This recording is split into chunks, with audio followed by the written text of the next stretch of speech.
भिक्षु बनकर आया, भिक्षुक बनकर आया भोलेनाथ, और भिक्षुक बनकर मेरा विश्वनाथ जब सामने आकर खड़ा हो गया, माँ कहती है क्या बात है बाबा। माँ ने कहा, पूछा, शंकर भगवान बोले इस बच्चे को मैं आपको देना चाहता हूं। माँ ने पूछा मैं इस बच्चे का क्या करूंगी। इतने में शंकर भगवान तुरंत कहते हैं इस बच्चे को तुम पाल पोस कर बड़ा करना, बाकी की जवाबदारी मेरी है। तो इतने में बूढ़ी माँ बोली सारी जवाबदारी तेरी है तो तू इधर ले,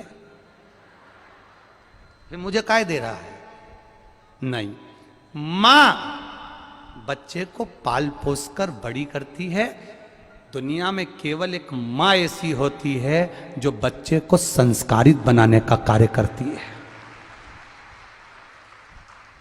पिता कमा कर लाकर दे सकता है, पिता कमाई कर लाकर दे सकता है, पिता अच्छी एजुकेशन दे सकता है, पिता अच्छे स्कूल में एडमिशन करा सकता है, पिता अच्छे कॉलेज में पढ़ा सकता है, पर घर की माँ की जवाबदारी होती है कि बच्चों को संस्कार देना, बच्चों को ज्ञान देना और बच्चों को विद्वान बनाना। ये घर की माता की जवाबदारी है। पिता धन ला सकता है, दे सकता है, पर जवाबदारी माँ की होती है। ये आपकी जवाबदारी है इसको पाल पोस कर बड़ा करना। तो इतने में बूढ़ी माँ ने पूछ लिया तू क्या करेगा। अब इसको ये नहीं मालूम कि ये महादेव है, ये तो भिक्षुक, तू क्या करेगा। शंकर भगवान बोले इसके भरण पोषण की जवाबदारी मेरी है।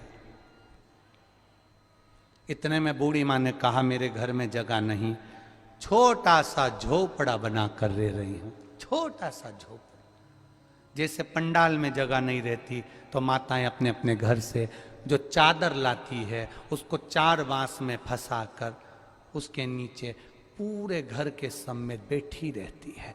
उनसे जाके पूछो तुम्हारा पंडाल कहाँ का है, तो के छत्तीसगढ़ का है, कोई कि हमारा महाराष्ट्र का। सब कोने कोने कोने कोने चद्दर का टेंट बनाकर रह रही है और आराम से रह रही, अलमस्त ऐसी रह रही जैसे वीआईपी रूम में रह रही, इन्हें कोई मतलब, मस्त।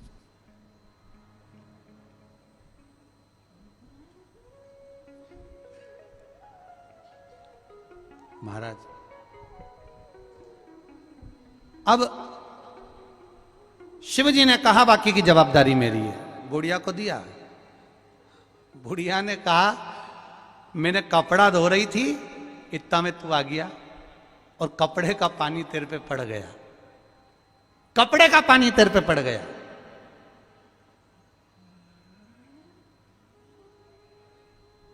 किसी के ऊपर कपड़े का पानी पड़ जाए तो उसे गुस्सा आता है, थोड़ा सा भी जल पड़ जाए तो वो क्रोधी हो जाता है। मैंने कपड़े का पानी तुम्हारे ऊपर पटक दिया, तुमको क्रोध नहीं आया।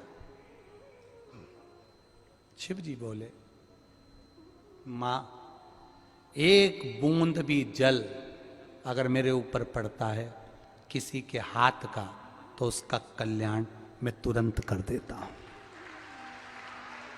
तुरंत। इतने में बुढ़िया नहा के निकली थी वो नदी में से और कपड़े धोए थे।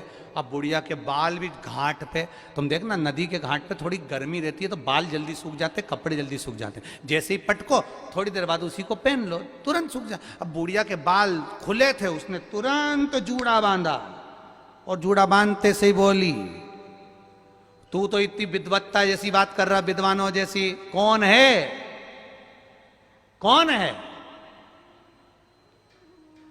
मां तो मुझे जान नहीं सकती,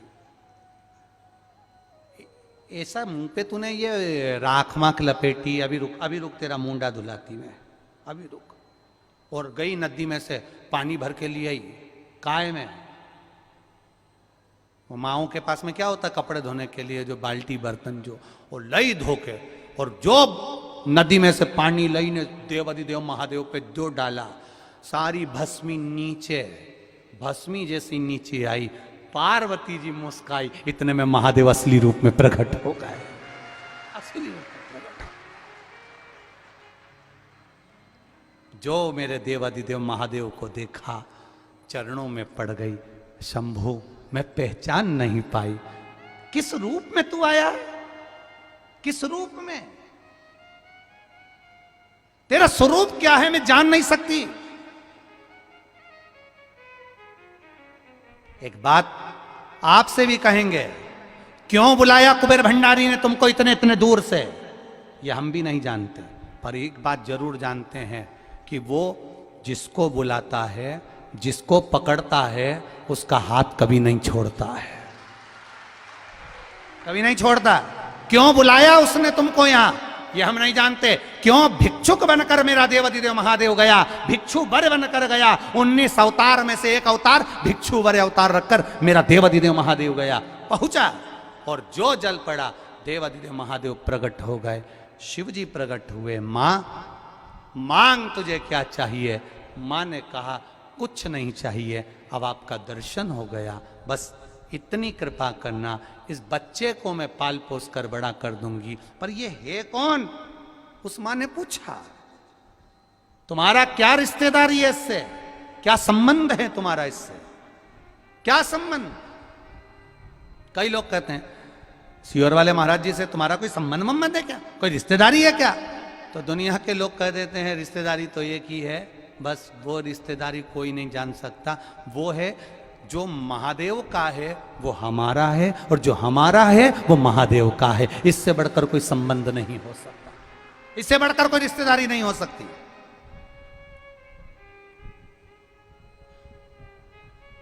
शिव पर भरोसा करने वाला इतनी जल्दी टूटता नहीं है, शंकर पर विश्वास करने वाला इतनी जल्दी दिखता नहीं है, बहुत सोचता है शिव पे भरोसा करने वाला। अब मांग तुझे क्या चाहिए? बूढ़ी मां ने कहा नहीं मुझे कुछ नहीं चाहिए, बस अब ये पूछना चाहती हूं, मेरे ऊपर बस एक कृपा कर दो, मुझे ये बता दो कि इस बच्चे से तेरा संबंध क्या है। शंकर भगवान से पूछ रही, इस बालक से तुम्हारा संबंध क्या है, इस बच्चे से तुम्हारी रिश्तेदारी क्या है?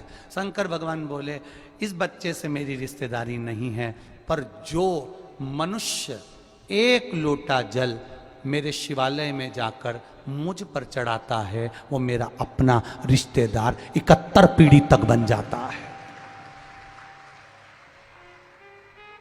एक पीढ़ी का संबंध नहीं है तुम्हारा। उज्जैन के ऋण मुक्तेश्वर मंदिर में बड़े बड़े अक्षर में लिखा है, पत्थर से गुथा हुआ, कि शिव महापुराण की कथा सुनने वाला, शंकर भगवान पर एक लोटा जल चढ़ाने वाला, कोई टीवी पर सुने, फेसबुक पर सुने, यूट्यूब पर सुने, चाहे पंडाल में सुने, शिव महापुराण की कथा सुनने वाला शंकर भगवान की 71 पीढ़ी से जुड़ जाता है। अर्थात आपकी 71 पीढ़ी मेरे महादेव की पीढ़ियों में जुड़ा हुआ है। 71 पीढ़ी आपकी मेरे महादेव से जुड़ी हुई है। अब ये जल इसके पिता ने चढ़ाया, ये जल इसकी माता ने चढ़ाया, वही जल का फल मुझे देना है, उस जल का फल मुझे देना है। वो इसके पिता ने मेरे मंदिर में सफाई करी है, इसके पिता ने मेरे मंदिर में दीप लगाया है, इसके पिता ने मेरे मंदिर में बैठकर मेरा गुणगान करा है, उस गुणगान को मैं खाली नहीं जाने देता। उसने अपने कर्म का भोग भोगा तो वो मरकर चले गया, अपने कर्म के भोग के कारण उसका बेबहू चले गया, उसके कर्म के भोग के कारण उसकी पत्नी चली गई, पर उसके जल चढ़ाने का फल अब मुझे